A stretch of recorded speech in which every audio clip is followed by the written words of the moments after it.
ఇచ్చినప్పుడు అవకాశం ఇచ్చినప్పుడు తిరిగి సమాజానికి మీరు తిరిగి ఇవ్వాల్సిన బాధ్యత మీ మీద ఉంది.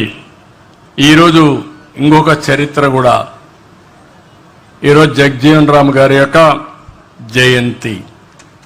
నేను గర్వపడుతున్న ఈ గ్రామానికి రావడం, ఈ గ్రామంలో నేను వచ్చి కార్యక్రమం చేయడం నా అదృష్టంగా నేను భావిస్తున్నా. అదే సమయంలో మీరు ఒకసారి చూస్తే 30 సంవత్సరాల కంటే ముందు ఆ రోజు ఎస్సీసీలో చాలా సమస్యలు ఉండేటివి. ఆ రోజు చాలా ఆందోళనలు జరిగాయి. అందులో కూడా ఎస్సీల్లో కొన్ని వర్గాలు వెనకబడి ఉన్నామని ఆందోళన చేస్తే నేను ఆ రోజు ఒక నిర్ణయం చేశాను. ఎస్సీసీలో కూడా వర్గీకరణ చేయాలి, ఏబిసిడి కేటగరైజేషన్ చేయాలని 30 ఏళ్లకు మునిపే నిర్ణయించాను. నా జీవితం అంతా నేను ఆలోచించింది, పేదవాడు ఎక్కడుంటే అక్కడుంటాం. దీనికి స్ఫూర్తి ఎన్టీఆర్. సమాజమే దేవాలయం, పేదవాళ్లే దేవుళ్ళని చెప్పిన ఏకైక వ్యక్తి నందమూరి తారక రామారావు గారు. ఆ స్ఫూర్తితోనే నేను పనిచేస్తున్నా. నేను ఇంకొక అడుగు ముందుకేశాను. అదే P4 జీరో పావర్టీ. అలాంటి కార్యక్రమానికి సోషల్ జస్టిస్ కూడా, ఈ విషయం మీరు గుర్తుపెట్టుకోవాలి. సామాజిక న్యాయం ఆ 30 సంవత్సరాల కంటే ముందు చేస్తే తర్వాత అది అటు తిరిగి ఇటు తిరిగి సుప్రీంకోర్టు పోతే కొట్టేసేట్టుగా సరిగా ఆర్గ్యూ చేయకపోతే సుప్రీంకోర్టులో కొట్టేశారు. కానీ ఎప్పుడు కూడా నిజం అనేది నిప్పు లాంటిది, ఎప్పుడు గెలిచేది సత్యమే, అసత్యం ఎప్పుడు గెలవదు. నేను ఆ రోజు తీసుకున్న నిర్ణయం సరి అయిన నిర్ణయం అని 7 మంది సుప్రీంకోర్టు బెంచ్లో నిర్ణయించారంటే అది తెలుగుదేశం పార్టీ 30 ఏళ్లకు మునుపు చేపట్టిన కార్యక్రమం. మళ్ళీ ఈరోజు ముఖ్యమంత్రిగా నేనే ఉండి మళ్ళీ ఆ నిర్ణయాన్ని అమలు చేసే అవకాశం నాకు వచ్చిందంటే అది నా పూర్వజన్మ సుకృతంగా భావిస్తున్న ఒక వర్గం అని కాదు.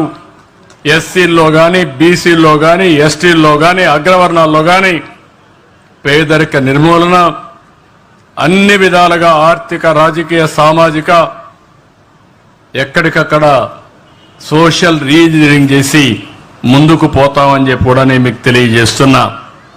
ఇంకో పక్కన మీరు ఒక్కసారి చూస్తే ఆ రోజు నేను ఆలోచించిన విధానం ఒక చరిత్ర సృష్టించింది. నేను ఆ రోజు జస్టిస్ పొన్నయ్యతో ఒక కమిటీ వేశాను. ఆ రోజు అంటరానితనం, గ్రామాల్లో 2 గ్లాసుల సిద్ధాంతం, చెప్పులేసుకొని షెడ్యూల్ కులాలు ఊర్లో తిరగకూడదని, దేవాలయాల్లో ప్రవేశం లేదని, ఇంకో పక్క తాగునీళ్లు కూడా బోర్లో నీళ్లు తీసుకోకూడదని, ఇవన్నీ ఉంటే నేనే ఒక కమిషన్ వేసి 2000 పేజీలతో రిపోర్ట్ ఇస్తే 42 రికమెండేషన్లు ఇస్తే 25 జీవోలు ఇచ్చి ఈరోజు ఎస్సీలకు న్యాయం చేసిన party Telugu Desam party, NDA party అని చెప్పి కూడా నేను మీకు తెలియజేస్తున్నా. ఒక సిద్ధాంతానికి కట్టుబడాం. మనుషుల్ని మనుషులుగా ట్రీట్ చేయాలి, మనుషులను మనుషులుగా చూడాలి, మానవత్వంతో బ్రతకాల్సిన అవసరం ఉంది. అలాంటి కార్యక్రమానికి శ్రీకారం చుట్టాం. అలాంటి కార్యక్రమాల్లో నేను మీ ఊరికి రావడం చాలా సంతోషం కలుగుతా ఉందని చెప్పి కూడా నేను మీకు తెలియజేస్తున్నా. ఇంకో పక్క జగ్జీవన్ రామ్ గారిని ఒక స్ఫూర్తిగా మనం తీసుకోవాల్సిన అవసరం ఉంది. చిన్నప్పుడు స్కూల్లో ఉన్నప్పుడే అసమానతల గురించి వ్యతిరేకించిన వ్యక్తి. స్కూల్లో 2 కుండల సిద్ధాంతం ఉంటే కుండలు పగలగొట్టి ఇది తప్పని ఆ రోజే నినదించిన వ్యక్తి జగ్జీవన్ రామ్ గారు అని చెప్పి కూడా నేను మీకు తెలియజేస్తున్నా. అదే మరి ఇంకో పక్కన చూస్తే ఆయన కూడా ఒక సాధారణ కుటుంబంలో పుట్టాడు, అసాధారణమైన శక్తిగా తయారయ్యాడు. కేంద్రంలో మీరు చూస్తే 1935 నుంచి 77 వరకు రాజకీయాల్లో ఉన్నాడు. మొట్టమొదటిసారిగా కేంద్రంలో మంత్రి అయ్యాడు, ఉప ముఖ్యమంత్రి అయ్యాడు, రక్షణ మంత్రి అయ్యాడు. అనేక పదవులు చేపట్టి పదవులకు న్యాయం చేసిన వ్యక్తి బాబు జగ్జీవన్ రామ్ గారు అని చెప్పి కూడా నేను మీకు తెలియజేస్తున్నా.